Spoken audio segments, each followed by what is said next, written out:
عليكم، كي دايرين؟ لاباس عليكم؟ كنتمنى تكونوا في احسن الاحوال وفي صحه جيده. كيف ما كتعرفوا حنا العيالات راه بعض المرات كنكونوا عكزانين على الغداء ولا على العشاء، وكنبغيو نقلبوا على وصفات بحال هكا اللي كيكونوا ساهلين وبساط كيوجدوا في دقائق. داكشي علاش اليوم بغيت نشوف معكم واحد الوصفه اللي تقدروا ديروها في الغداء ولا في العشاء لوليداتكم. كتوجد بالخف وفيها مقادير بساط. اذا نبداو على بركه الله.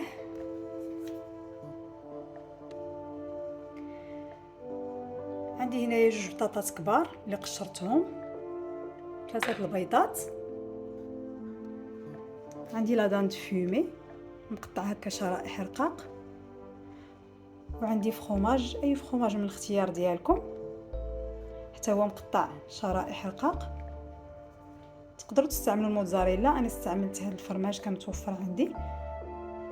وبالنسبه للعطريه غادي نستعملوا غير الملحه والابزار. اذا نبداو بسم الله. غادي ناخذ البطاطا كيف ما قلت لكم بعد ما قشرتها، غادي نقطعها على هذا الشكل هذا، نقطعها مرسوليات صغار.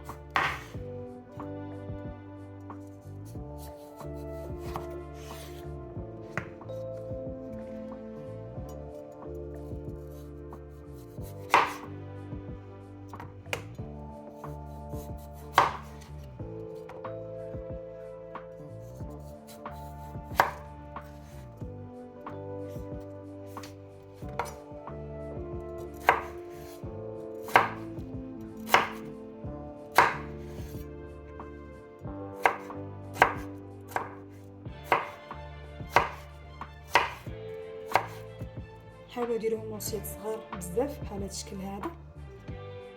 صافي غادي نكمل هاد البطاطا ديالي في التقطاع، ومن بعد غادي نديرها في كاسرون باش نسلقها.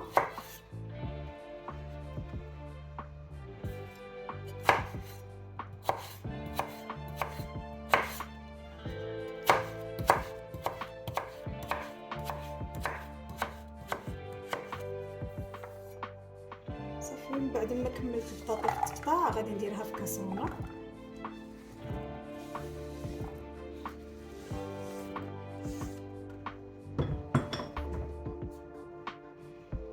ندير الماء الكافي اللي غادي نسلق فيه.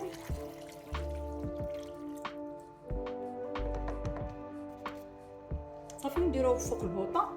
من الاحسن نخليو هاد البطاطا هذه في هاد الوصفه كتحتاج انها تكون مسلوقه مزيان، بحال غتقرب تهرى، المهم ما تبقاش شاده في راسها. وديك الساعات نتلاقاو باش نشوفوا الطريقه ديال البطاطا كيفاش غنديروا ليها. صافي غير نحس بالبطاطا قربت تسلق ليا، غادي نهرس هاد طاسه البيضات.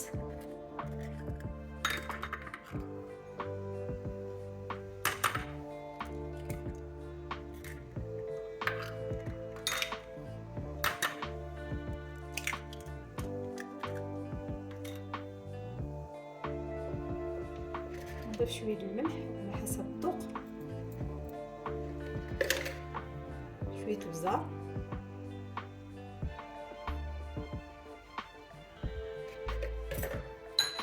نقلب مزيان.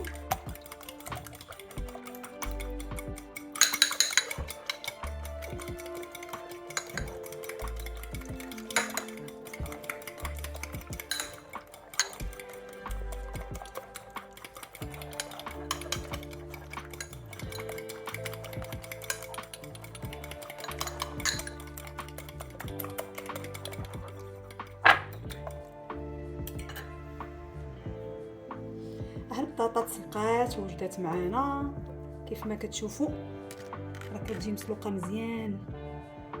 غير تجربوها هكا مع يديكم دغيا تمعس هكا. حاجتنا بها غنضيف عليها شويه ديال الملح على حسب الذوق بطبيعه الحال، شويه البزار،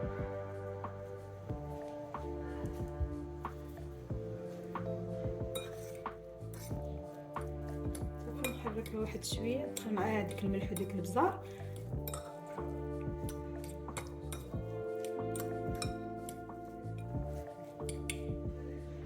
كيف كتشوفوا غير حركتها غير شويه كتولي بحال كتمعس. كتبقاش شاده في راسها وصحيحه. صافي غادي نضيف ليها داك البيض اللي طربت من قبل.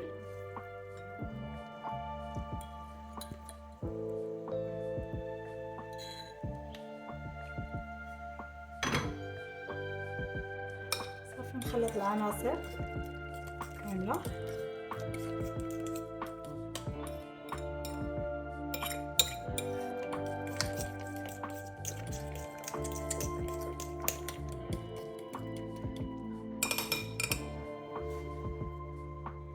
هنا غادي نجيب عندي مقله اللي تكون ما كتلصقش، غادي ندير فيها شويه ديال زيت الزيتون، ندهنها مزيان حتى من الجوانب.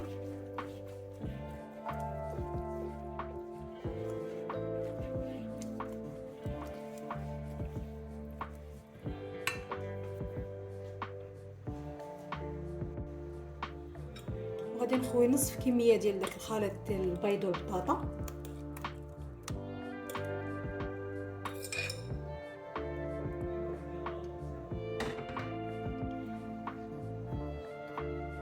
غادي نستف لا دان فومي.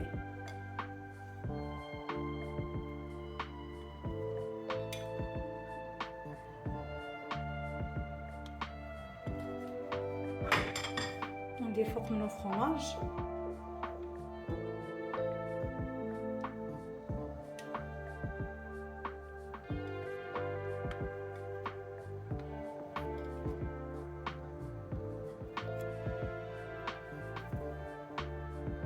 وغندير الكميه اللي بقات ديال البطاطا والبيض.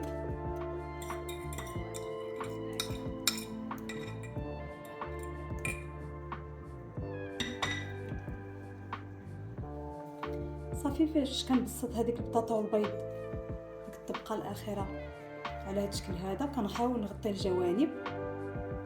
كنديرها دابا فوق البوطه على عافيه مهيله حتى يتحمر لينا من التحت، ومن بعد نشوفوا كيفاش غادي نقلبوها باش نحمروا الجهه الاخرى. صافي غتحمر لينا من التحت، كنقلبوها، كنديروا الطبسيل على هذا الشكل هذا، كنقلبوها على الجهه الاخرى.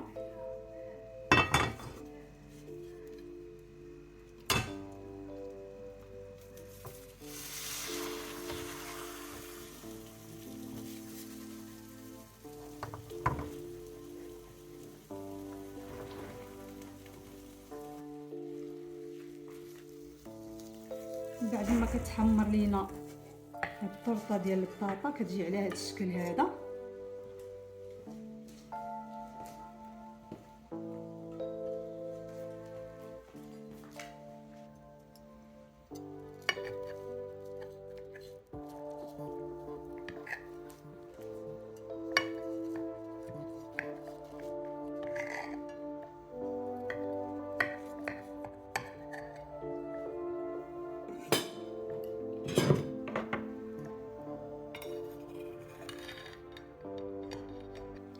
اذا هذه هي الوصفه ديالنا ديال اليوم، كنتمنى تكون نالت الاعجاب ديالكم وتجربوها، اكيد غادي تعجبكم. وإلا عجبتكم ما تنساونيش من لي لايك ديالكم والتعاليق ديالكم، وتقولوا لي كيفاش جاتكم الا جربتوها. الى وصفه قادمه ان شاء الله. بسلام عليكم.